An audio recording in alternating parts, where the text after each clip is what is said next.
Audio Jungle.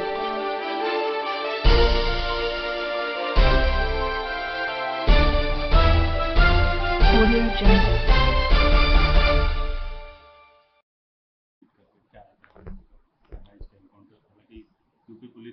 देखिए, ये उत्तर प्रदेश के मुख्यमंत्री की जो ठोक दो की पॉलिसी चल रही है पिछले कई सालों से, वो उसी का एक एग्जाम्पल है। और हम बार बार कह रहे हैं बीजेपी से, प्रधानमंत्री से और उत्तर प्रदेश के योगी आदित्यनाथ मुख्यमंत्री से कि आपकी ठोक दो की पॉलिसी संविधान के खिलाफ है। आप उत्तर प्रदेश को चलाइए संविधान से, रूल ऑफ लॉ से चलाइए, रूल बाय गन से मत चलाइए, क्योंकि एक बार अगर कोई गलत चीज़ का आप आगाज़ कर देंगे तो वो गलती चलते रहेगी और कोई भी किसी को उठाकर गोली मार देगा। अब आप हमको ये बताइए कि अगर उन दो लड़कों की बहन वो वीडियो जारी नहीं करती कि मेरे दोनों भाई को और एक परिवार के शख्स को सुबह 4 बजे पुलिस आकर उठाकर लेकर गई, तो क्या होता था अभी तक? और दूसरा है कि पुलिस को ये बताना चाहिए था कि उनको अरेस्ट बताना चाहिए था, अरेस्ट भी नहीं बताए। और फिर जहां पर हादसा हुआ और उससे 70 किलोमीटर दूर ले जाकर हथियार छुपाता है अपना, और फिर जहां पर ये एनकाउंटर होता है वो कितनी दूर है उस हथियार दस्तयाब करने की जगह से। तो ये सरासर गलत है। ये एक संविधान की धज्जियां उड़ाई जा रही हैं। और आज तक क्या किसी ने देखा ऐसा वीडियो कि आप जिस पर गोलियां चला रहे हैं उनसे सवाल किया जा रहा है कि तुमने ऐसा क्यों किया? और वो जिसके पैर में गोली लगी वो कह रहा है कि हाँ सर, हमसे गलती हो गई, हम दोबारा नहीं करेंगे। तो ऐसा दिख रहा था कि कोई नेटफ्लिक्स पर कोई पिक्चर चल रहा है। यानी जो भी स्क्रिप्ट राइटर है उसको तो अपनी नौकरी छोड़कर, तो सरकार को छोड़कर उसको जाना चाहिए नेटफ्लिक्स में, उसको बहुत पैसे मिल जाएंगे। और दूसरा ये कि हम तो स्पोर्ट्स मंत्री से अपील करेंगे कि जो निशाने पे मार रहे हैं, 200 एनकाउंटर ऐसे निशाने पे मारे हैं, इनको ओलंपिक भिजाइए, भारत को गोल्ड मेडल सिल्वर मेडल ला लेंगे। एक मजाक बना के रख दिए। अच्छा, बहरेच में जो बाद में जो हिंसा हुई, दुकानें जलाई गई, अस्पताल जलाया गया, शोरूम जलाया गया, आपने कितनों गिरफ्तार किया? ये आप रिवेंज की जो सियासत राजनीति कर रहे हैं, इससे किसी का फायदा होने वाला नहीं है। गोपाल मिश्रा की यकीनन हत्या हुई है, इससे कोई इनकार नहीं कर सकता, मगर आप ले जाकर गोली मार देंगे। अरे भाई, अगर प्रूफ है तो सजा दिलवाइए ना। कोर्ट किस लिए है? बीएनएस किस लिए है? ये सब किस लिए बनाया गया है? अगर आप ही खुद जज बन जाएंगे, आप ही खुद फैसला सुनाएंगे, एग्जीक्यूशन बनेंगे, तो फिर कोर्ट की, संविधान की, कानून की जरूरत ही नहीं है। ये तो बहुत गलत हो रहा है और ये एक तरफा और हेट्रेड बताई जा रही है एक समुदाय के खिलाफ। सर, महाराष्ट्र और झारखंड के चुनाव घोषित हो गए हैं। आपने झारखंड में पिछली बार चुनाव लड़ा, झारखंड में आपकी पार्टी ने काफ़ी एक्टिव रोल अदा किया था। तो झारखंड और महाराष्ट्र नहीं, हमारी पार्टी ने झारखंड के लिए जनाब आदिल हसन साहब को और जनाब रियाजुल हसन अफंदी जो एमएलसी उनको भिजाया है। वो वहाँ पर जाकर देखेंगे कितने क्या करना चाहिए, कितने सीट लड़ना चाहिए, नहीं लड़ना चाहिए। और फिर अख्तर उल ईमान साहब, बिहार में भी बाई इलेक्शन है, यहाँ पर भी वो भी इसके जिम्मेदार रहेंगे। जहाँ तक महाराष्ट्र का मामला है, हमने 5 कैंडिडेट्स का ऐलान कर चुके हैं और भी कैंडिडेट्स के ताल्लुक से हमारी इम्तियाज़ जलील साहब की, अकबरुद्दीन ओवैसी साहब और जितने हमारे बड़े नेता हैं उनसे बातचीत चल रही है। ये टाइम बहुत कम है और हम लड़ेंगे महाराष्ट्र का चुनाव। हमारे 2 विधायक वहाँ से ऑलरेडी जीत कर आए, 2 हैं। हमारी कोशिश होगी कि हम और हमारे विधायक की संख्या को बढ़ाएं और साथ ही साथ हम ये भी उम्मीद करते हैं कि महाराष्ट्र की जनता दोबारा फडणवीस शिंदे की सरकार को अपना एतमाद नहीं देगी। मगर हमारी पूरी कोशिश यही है कि एमआईएम पार्टी के एमएलएस की तादाद में इजाफा हो, इम्तियाज़ जलील की लीडरशिप में हमारे ज़्यादा तादाद में एमएलएस जीत कर महाराष्ट्र की विधानसभा में गरीब और मजलूमों की आवाज़ को बुलंद कर सकें, उनके इंसाफ की लड़ाई को लड़ सकें और हर समुदाय का एक सियासी आवाज़ होनी चाहिए। हम वो कोशिश कर रहे हैं। सर, यूपी में भी 10 सीटों पर 9 सीट 9 पे अनाउंसमेंट हुआ है चुनाव का। एक रोकी गई है क्योंकि कोर्ट में मामला। हाँ, तो हम हमारी बहन मोहतरमा पल्लवी पटेल साहिबा के साथ इस चुनाव में जाएंगे, लड़ेंगे। और जहाँ तक मुझे हमारे उत्तर प्रदेश के अध्यक्ष ने बताया है कि 2 सीट पर हम लड़ेंगे और बाकी सीट पर जो हमारी बहन पल्लवी पटेल तय करेगी वो लड़ेंगे। पर हम लोग साथ मिलकर लड़ेंगे ये बाई इलेक्शन। सर लेकिन जो पिछले हरियाणा और जम्मू कश्मीर का चुनाव को देखें तो आप क्या जो रिजल्ट आए उसमें कहीं ना कहीं इंडिया अलायंस की यूनिटी नहीं दिख रही है।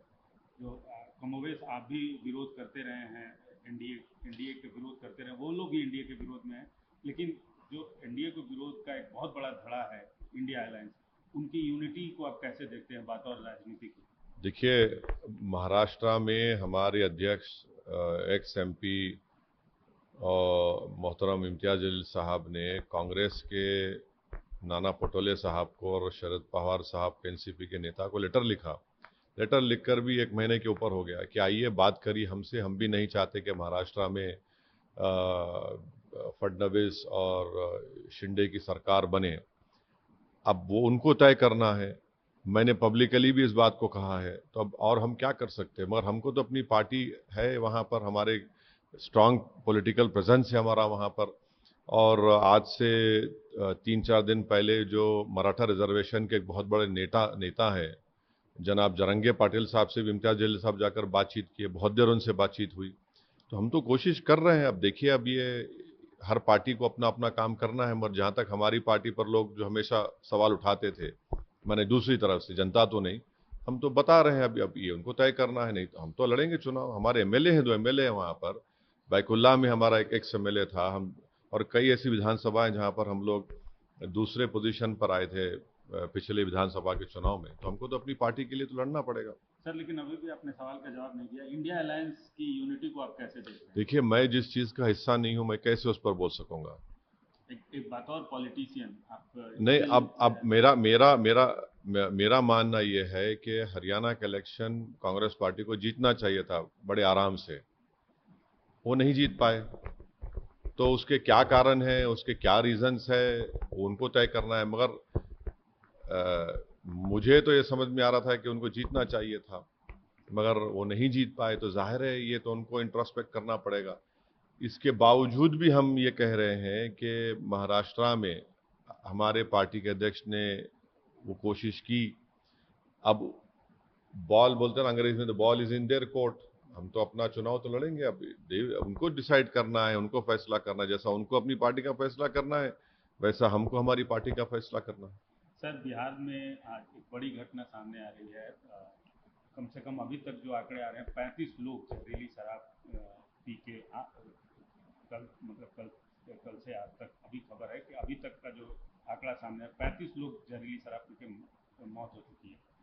ये बड़ी ही तकलीफदेह और दुख भरी बात है कि जिस प्रदेश में प्रोहिबिशन है, शराबबंदी है, वहाँ पर जहरीली शराब गरीब लोग पीकर मर रहे हैं।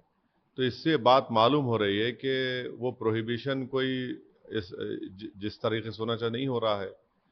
बराबर वहाँ पर शराब मिल रही है, और ये जो पूरे स्मगलर्स हैं, ये जो माफिया है, ये मजबूत हो रहा है उससे। और एक वक्त आएगा ये लोग पैरेलल इकोनॉमी चलाएंगे। जैसा अमेरिका में जब कई बरस पहले, 80-90 साल पहले अमेरिका में वहाँ पर इसी तरह नशाबंदी की गई थी, तो एक अल कपून नामी बहुत बड़ा माफिया बन कर गया था इसी वजह से। तो ये तो सरकार का जिम्मेदारी है कि इस पर सख्ती से अमल करें। भाई, आप जब डिसीजन लिए हैं तो उसको रोकिए ना। और कैसे शराब मिलती है वहाँ पर? अच्छा, जिसको शराब चाहिए उसको मिल जाती है, मीडिया रिपोर्ट करता है। अब ये गरीब बेचारा, तो ये माफिया लोग इनको दे रहे हैं, जहर पी के मर रहे हैं। तो ये तो सरकार की जिम्मेदारी है कि उसको ईमानदारी से, सख्ती से रोके उस चीज़ों को। सर एक अंतिम सवाल है, वो थोड़ा इंटरनेशनल इशू है और आपका इंटरेस्ट भी रहता है। इंडिया और कनाडा का जो इस समय चल रहा है रिलेशन को लेकर, इंडिया कनाडा रिलेशन को कैसे देखते हैं? नहीं, इस पर तो हम चाहेंगे कि जब पार्लियामेंट, विंटर सेशन पार्लियामेंट का शुरू होगा, उस पर एक बाकायदा डिबेट हो कि आखिर ये क्या है। और उससे गंभीर जो है वो अमेरिका का है कि हमारे एक शख्स को उन्होंने चेक रिपब्लिक से पकड़ लिया, और फिर हमारा भारत का एक हायर ऑफिसर्स का डेलीगेशन यूएस भी गया। तो ये बड़ा खतरनाक है कि जो भारत का एक नागरिक है, अगर वो बेकसूर है, तो नरेंद्र मोदी और सरकार को बोलना चाहिए कि जो चेक में पकड़ा गया उसको फौरन अमेरिका से हम डिमांड करेंगे, छोड़े उसको। आखिर ये क्या हो रहा है, कैसे हो रहा है कि हमारा एक अमेरिका ब्लेम करता है कि किसी ने वहां पर असैसिनेशन के लिए $15,000 दिए और जिसको दिए वो FBI का एजेंट था। तो ये बड़ा ही ठीक बात नहीं है जब हम अमेरिका को अपना स्ट्रेटेजिक रिलेशनशिप हमारी उनसे है और उन्हीं की सरजमीन पर इस तरह का वो कह रहे हैं और फिर हमारा एक भारत का नागरिक पकड़ा जाता है और फिर वो किसी का एक नाम भी देते हैं उनके उस डॉक्यूमेंट्स में। तो मैं तो ये चाहूँगा कि पार्लियामेंट में इसके ऊपर जब विंटर सेशन होगा उस पर एक बात एक बहस हो, सरकार उस पर राजी हो और बताए देश को कि भाई क्या है, अगर वो चेक में जो पकड़ा गया वो बेकसूर है तो हम डिमांड क्यों नहीं कर रहे हैं उसको छोड़ने के लिए, जैसा हमने कुलभूषण के लिए पूछा था पाकिस्तान के लिए। अब जयशंकर साहब गए, मैं तो उम्मीद कर रहा था कि जयशंकर साहब कुलभूषण की बात करेंगे। कुलभूषण के परिवार के लोग बड़ी उम्मीद से देख रहे थे जयशंकर साहब को कि जब वो शंघाई कोऑपरेशन काउंसिल में गए हैं तो कम से कम पाकिस्तान की सरकार को बोल देते कि आप हमको कुलभूषण हमको हवाले करिए, तो वो भी नहीं बोला जा रहा है। चेक रिपब्लिक में एक भारत का नागरिक पकड़ा गया, उसको अमेरिका भिजा दिया गया और कुलभूषण अभी पाकिस्तान में। Audio Jungle.